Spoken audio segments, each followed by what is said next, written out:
Usually when we talk about diagnosing a problem, whether it's, I don't know, a broken engine or a broken bone, there is this expectation of mechanical precision, right?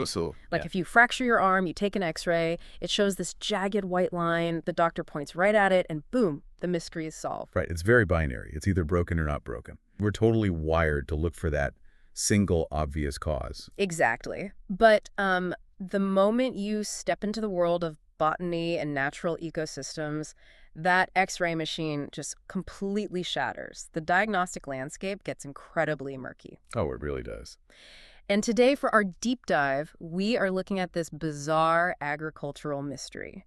I want you to imagine walking into your orchard in the middle of summer, you pick an apple off your favorite tree, and when you look inside, it is entirely translucent. Yeah, literally like frosted glass. It's just wild, and that striking visual forms the core of the field notes we are examining today. We're following this brilliant case study centered around a woman named Tante Grun, which means Ant Green, and these two very resourceful guys, Kesser and Steen. Bro, they basically spent their summer vacation trying to save her apple harvest. They really did. So Tante Grun grows these famous August apples, but right at the peak of the season, two things go terribly wrong.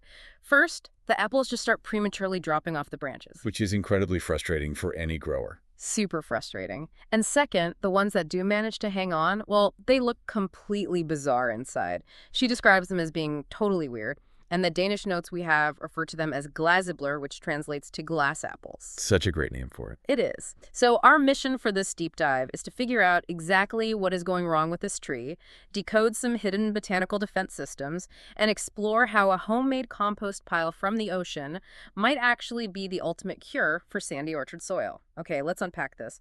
Let's do it. You know, like any good investigation, Kesser and Steen had to start by observing the initial symptoms. And in the gardening world, the most obvious symptom is, well, it's usually a red herring. Oh, totally. Let's look at the patient here. The tree is a Transparente Blanche. A classic. Yeah, for those of you listening who aren't like apple historians, it's this beautiful heirloom variety dating back to before 1880. It produces these pale yellow, highly sought-after apples really early in the season, usually around August. But they are notoriously delicate. Very delicate. Now, when Kesser first evaluates the tree, his eyes are drawn to the outside of the fruit. He notes that some of the apples look almost like they've been battered by a hailstorm, like covered in these small, dark, pitted spots. Which leads them directly to a very classic orchard misdiagnosis. Right, because if you search for those exterior symptoms, the immediate suspect is almost always calcium deficiency. The notes even mention that a garden center worker, shout out to Litterfran, the summer temp, advised them that the soil shouldn't be too acidic. Which, to be fair, aligns perfectly with trying to help the roots absorb more calcium. It's a completely logical leap for a home gardener. It makes sense. And the traditional remedies for calcium deficiency are actually pretty fascinating to look at. I read that some home growers swear by, like, spraying skim milk directly onto the apples once a week starting in midsummer. Yes, literally coating the fruit in milk. But wait, why specifically skim milk? I was wondering about that. Well, it has to do with the physical surface of the apple itself. If you use whole milk, the fats and lipids in it will actually clog the microscopic breathing pores, the stomata, on the apple skin. Oh, wow. I didn't even think about apples having pores. Oh yeah, they need to breathe. So you want to deliver the calcium without smothering the fruit. Professional apple growers obviously take a more industrial approach. They usually use a 0.75% calcium chloride solution, and they spray it on a strict weekly schedule. Okay, but there is a catch with that, right? A massive catch. Calcium doesn't travel well inside a plant at all. Only the directly sprayed areas on the skin actually absorb the mineral. The leaves won't send it to the fruit. That is so inefficient. Tante Grun even contemplates, like, digging through her kitchen cabinets for a rhubarb neutralizer called non-noxyl just to get her hands on some form of calcium chloride. Desperate times. Seriously. But this is where diagnosing a tree diverges from that clean X-ray we talked about earlier. Because calcium deficiency might explain those exterior pits, but it completely fails to explain what is happening inside the fruit. Exactly. The inside is the real mystery. Right. When you cut Tante Grun's apples open, you see the outline of the core, and radiating outward are these clear, glassy streaks. They literally look like frozen lightning bolts. Yeah, that is a fundamental structural change, not just a surface blemish. Exactly. which prompts Steen to call in the heavy hitters. They don't just ask the local garden center again. They consult their nature and innovation professor at Cornell University to look at the internal symptoms. I love that. They just bypass everyone and call a Cornell botany professor. It's amazing. I mean, when I first read about these translucent lightning bolts, my mind instantly went to some sort of invasive fungus, or maybe some bizarre genetic mutation. Yeah, a lot of people assume it's a pathogen. It just looks like something is infecting the apple. But the experts at Cornell immediately pivot away from calcium and totally away from disease. So what is it? That translucent flush is a specific physiological phenomenon known as watercore, or as they call it in Danish, glasebler. Watercore, okay. Yeah, what you are looking at isn't rot, and it isn't a fungus. It is an intense, localized accumulation of a specific sugar called sorbitol. But the really defining mechanism here is where that sugar is accumulating. Right, let's break that down because this honestly blew my mind when I read it. Normally, sugar goes inside the cells of the fruit, right? That's how it works. Ordinarily, yes. That's standard plant biology. But in the case of watercore, the sorbitol is gathering in the intercellular spaces. The gaps. Exactly. The gaps between the apple cells rather than inside them. And that completely explains the visual change. Because, for you listening, if you've ever wondered why an apple is opaque and why it floats in water, it's because a healthy apple is packed with microscopic pockets of air between its cells. Yeah, they're surprisingly airy. But in Tante tree, those air pockets are getting completely flooded with heavy liquid sugar. It changes the physical density of the flesh and alters how light refracts through the fruit. It's turning it from a solid white to a clear, watery glass. It's a profound physical transformation, and it primarily affects early ripening varieties like the Transparente Blanche. Right, but the real question here is the trigger, If it isn't an infection, why on earth is the tree suddenly flooding its own fruit with sorbitol? It feels like a biological glitch, like the tree's plumbing just broke. What's fascinating here is that it's actually the complete opposite of a glitch. It is a highly sophisticated, albeit desperate, survival mechanism. Really? A survival mechanism? Yes, and it's triggered by weather whiplash. The recipe for watercore is almost universally a long, hot, dry period, followed by sudden, heavy rain. Oh, I see. So the tree is just starving for water, baking in the summer sun, and then suddenly the sky opens up. Precisely. And the tree effectively goes into shock. When it finally gets that deluge of water, it pumps sap and sugars into the fruit at a massive, overwhelming pace. Just trying to grab all the moisture it can. Exactly. A pace the cellular walls simply cannot absorb evenly, which is why it overflows and floods those spaces between the cells. But here is the genius part. The tree doesn't just pump regular glucose. It specifically manufactures sorbitol for a process called osmotic regulation. Osmotic regulation. Okay, let's unpack why the tree chooses sorbitol over standard sugar. Because sugar is sugar, right? Well, not quite. Sorbitol is a sugar alcohol, and during a severe drought and heat wave, it acts as the tree's multi-tool. It serves 3 distinct critical survival functions. Okay, what's the first one? First, it acts as a biological sponge. During extreme heat, a tree loses massive amounts of water through evaporation from its leaves. Right, transpiration. Yes. So to prevent fatal dehydration, the tree starts converting its standard sugars into sorbitol inside the loose cells. Sorbitol has a unique chemical structure that binds incredibly tightly to water molecules. Oh, so it just won't let the water go. Exactly. It essentially holds the moisture hostage inside the cell so the tree doesn't wilt and die. I love that. It's like the tree is packing millions of microscopic molecular canteens to survive a desert crossing. Molecular canteens is a perfect way to visualize it. Mm-hmm. And once those canteens are full, the sorbitol puts on a second hat. It functions as an osmoprotectant. An osmoprotectant, so like a heat shield. Essentially, yes. Harsh sunlight and extreme temperatures create severe cellular stress. They can physically cook and unravel the vital proteins and enzymes a plant needs to live. Yes. Yeah. But the sorbitol molecules physically wrap around these delicate cellular structures, stabilizing them and preventing them from denaturing in the heat. That is incredible. Okay, so we have a sponge, we have a heat shield, and you said there's one more function, right? Yes, the third function is that it acts as a highly efficient energy battery. A battery? Right. When the heat is that extreme, the tree actually pauses its normal physical growth to conserve energy. It stops converting sugar into complex, bulky starches. That makes sense. Growth takes too much effort. Exactly. Yeah. It leaves its energy in the form of sorbitol, because sorbitol is the primary transport sugar in the vascular system of an apple tree. It's basically their version of human blood glucose. Oh, wow. By keeping the energy as sorbitol, the moment the ambient temperature finally drops, the tree can instantly ship that fuel down to the root system or out to the developing fruit without having to process it first. So when you slice open one of these glassy apples, you aren't looking at a diseased fruit at all. Not at all. You are looking at a tree that has desperately pumped its offspring full of biological antifreeze and chemical coolants just to survive July. It's a botanical marvel, really. It really is. But the obvious question, if you are standing in an orchard holding one of these weird translucent apples, is it safe to eat? Oh, it is entirely safe. In fact, in some parts of the world, particularly in Japan, watercore apples are considered a delicacy. Really? People actually want them? Yeah. Because of that massive sorbitol dump, the glassy areas are exceptionally sweet and incredibly juicy. If you are picking them, you can even predict where the glassiness will be. Yeah, so.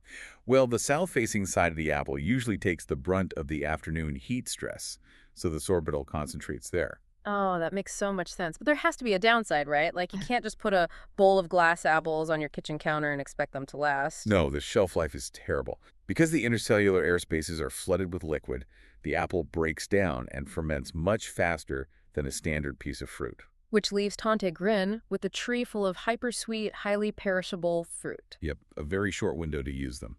But the sources provide a fantastic pro tip for anyone dealing with this. The answer is to make applesauce. It's the perfect solution. Right. If you boil these apples down, the heat completely destroys that clear, glassy structure, returning the texture to just a normal mash. And because of all that extra sorbitol, it is naturally intensely sweet. You barely need to add a pinch of regular sugar. It's a great culinary pivot. Okay, so the sorbitol mechanism perfectly explains the glassy insides. We've officially solved the watercore mystery. But we still have a massive problem on our hands. The heat stress doesn't explain why Tante Grin's apples are prematurely detaching and plummeting to the ground. And we have to be careful to distinguish this from a normal, healthy process. Right, because trees do drop apples naturally. They do. Apple trees naturally drop some fruit early in the season. It's usually called the June drop. It's a self-thinning mechanism. Oh, I've heard of that. Yeah, and if the tree senses an apple is infested with a pest, the seeds inside that damaged apple actually send specific hormonal signals down the stem saying, cut off my nutrient supply. That's ruthless but smart. Exactly. The tree readily drops the bad fruit, so scavengers can clean it up on the ground. Here's where it gets really interesting, though.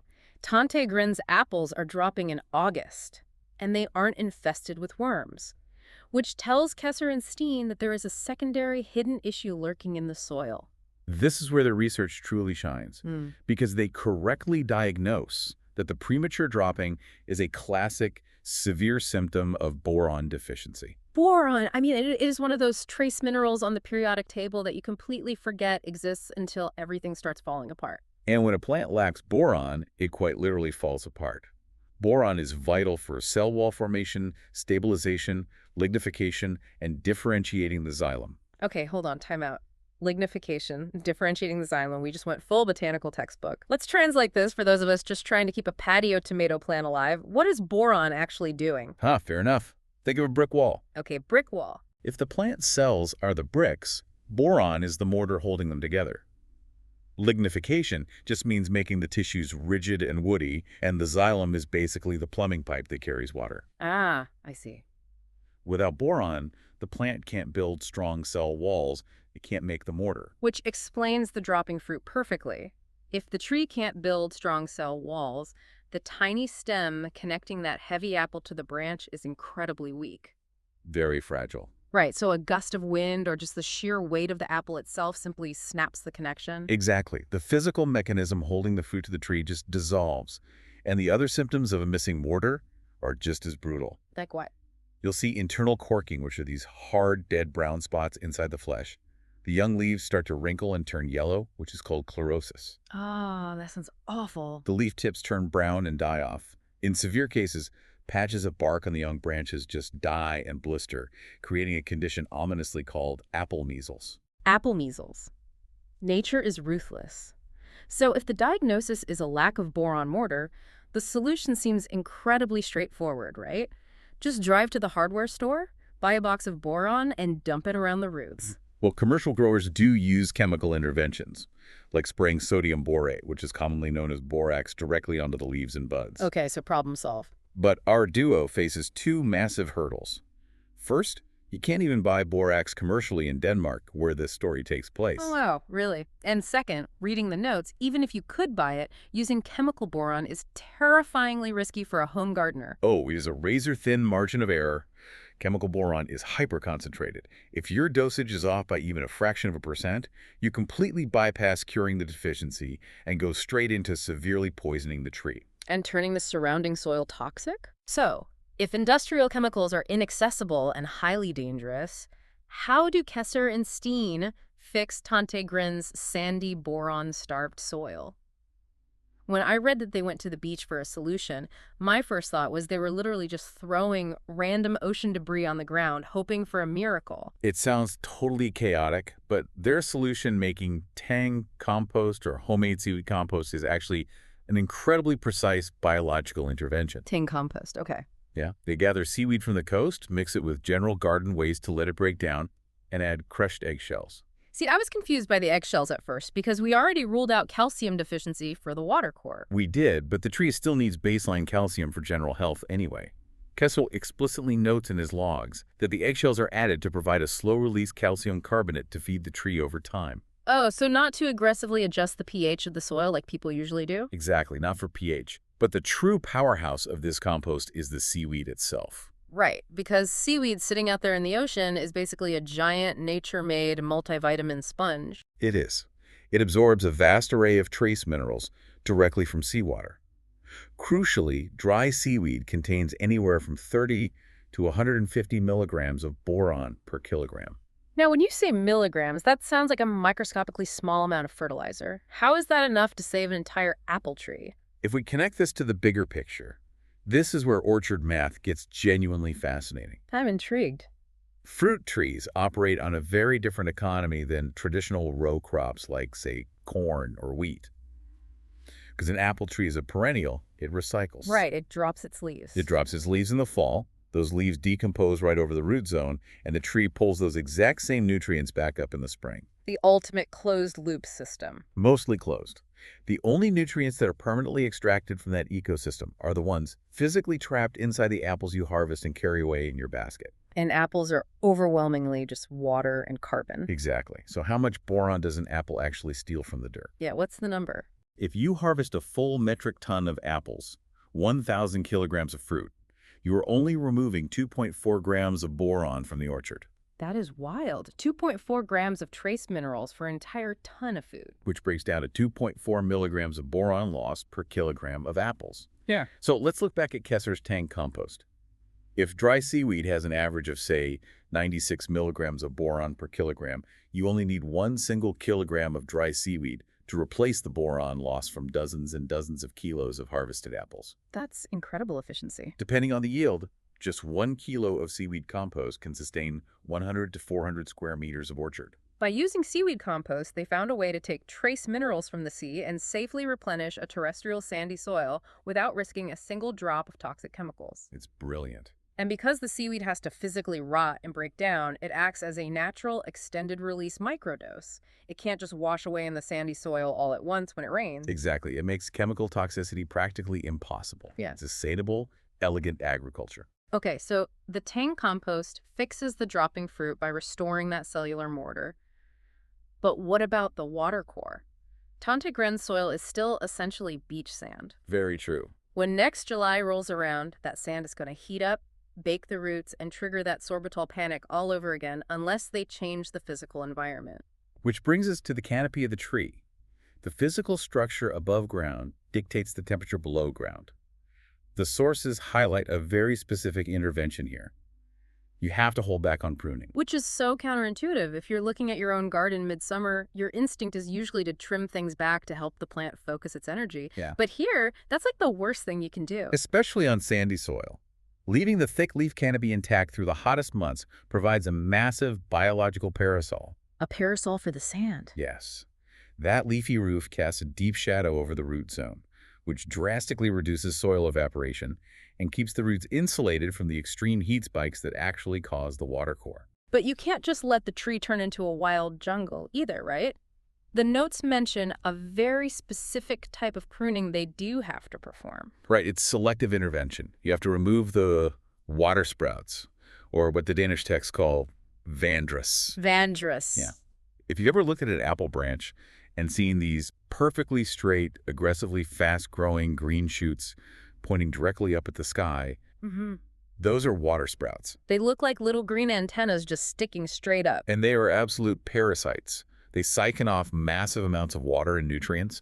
They heavily shade the inner fruit, and they almost never produce flower buds of their own. So they're just dead weight. Totally. Yeah. By snapping them off in the summer, you open up the interior scaffolding of the tree to dappled sunlight. And that sunlight is critical for the intense hormonal game the tree is playing in late summer. The hormonal game, when I read this section, it completely changed how I view plants. So what does this all mean? When you look at an apple tree in late summer, it is multitasking on a level that is hard to even comprehend. It really is. In July and August, the tree isn't just trying to finish ripening this year's apples. It is simultaneously architecting next year's harvest. While trying to survive a heat wave. Exactly. The process is called flower bud initiation. And building next year's flowers obviously takes energy, which requires sunlight hitting the leaves to drive photosynthesis. It requires sugar, yes, but sunlight also acts as a trigger. Direct light hitting the short fruiting branches, which are called the spurs, alters the tree's hormonal balance. Okay, how so? It sends a chemical signal instructing the tree to transform ordinary, flat-leaf buds into complex, multi-layered flower buds for the following spring. But there is a villain in this story, actively trying to stop those flowers from forming. And the villain is living right inside the current apples. The seeds. The seeds. I couldn't believe this. The seeds inside the growing apples act like incredibly selfish tenants. They really do. As they develop, they actively emit a hormone called gibberellin. This hormone travels down the apple stem and into the tree branch, sending a chemical message that essentially says, stop, do not make any new flower buds for next year, route all your energy into us right now. It is a fierce biological competition for resources, and it is the exact reason why early thinning of fruit is vital for orchard health. Plucking some of them off early. Right. If you leave too many apples on the tree in early summer, those millions of developing seeds pump out so much of that growth-inhibiting hormone that the tree is physically incapable of forming flower buds for the following year. Which leads to a phenomenon called biennial bearing, where the tree produces a massive, overwhelming crop of tiny apples one year, completely exhausts its resources, and produces absolutely nothing the next year. Exactly. So by thinning the fruit early and by clipping out those parasitic vandries so sunlight can hit the spurs, you override those selfish seeds. You guarantee a stable, beautiful bloom every single spring. It is a delicate balancing act of light, soil nutrients, and chemical signals. Truly. Now, there is one final chemical defense mechanism we have to talk about before we wrap up. Because eventually you do harvest this fruit. Hopefully. Right. You pull it off the branch, severing it from all those complex supply lines we just talked about. And the second you take it into the kitchen and cut into it with a knife, a totally different reaction kicks in. You're talking about Browning effect. Exactly. Have you ever sliced an apple for, like, your kid's lunchbox, and 5 minutes later it looks brown and unappetizing? Every time. What is actually happening there? Well, when you slice the apple, you are rupturing cell walls. Mm-hmm. This exposes chemical compounds called phenols to the oxygen in the air. Okay. But they need a catalyst to react, which is provided by an enzyme in the apple called polyphenol oxidase. That's a mouthful. It is. This enzyme binds the phenols and the oxygen together, rapidly creating a brown pigment. And the crazy part is, the pigment it creates is melanin, the exact same melanin that pigments human skin. The apple is essentially giving itself a rapid, localized tan to protect the damaged tissue. It's an incredible defense mechanism against pests and rot. And if you want to stop it in the kitchen, you just need a tiny bit of citric acid. Oh, like lemon juice. Exactly. Hey. A quick squeeze of lemon juice over your apple slices lowers the pH enough to inhibit that enzyme, keeping the flesh crisp and white. I love that. A tiny chemical hack for the kitchen to go along with Kesser and Steen's massive botanical hacks for the orchard. We have covered a vast amount of ground today. We really have. Let's recap what we've learned from Tante Grun's backyard. Those bizarre translucent glass apples, the glass blur, aren't disease, they are biological survivalists packed with sorbitol to fight off dehydration and extreme heat stress on that sandy soil. Spot on. And while the tree was frantically managing its internal temperature, our investigators correctly diagnosed a hidden boron deficiency causing the structural mortar of the fruit stems to collapse. Which caused the dropping. Exactly. They bypassed dangerous chemical fixes, utilizing homemade seaweed compost, Tang-kompost, to perfectly microdose trace minerals back into a sandy ecosystem. It is a masterclass in reading past the obvious symptoms and utilizing natural, slow-release cycles to restore an environment. It really is. And Okay. it leaves you with something profound to think about. When you look at an apple tree standing still in the sweltering heat of a July afternoon, it appears completely static, right? Just a tree in the sun. But you are actually watching a creature living in two timelines simultaneously. In the present, it is frantically deploying chemical coolants and biological sponges to save this year's fruit from cooking in the sun. Yeah. But concurrently, it is battling complex hormonal signals from its own seeds, meticulously architecting microscopic flower buds for a spring that is still 9 months away. It's a beautiful duality. It raises a fascinating question for anyone cultivating a garden, a project, or really anything in life. Are you only managing the stresses and fires of today? Or are you, like the tree, making sure the light can reach the growth you want to see next year? Something to chew on next time you bite into an apple. Thanks for joining us on this deep dive. We'll catch you next time.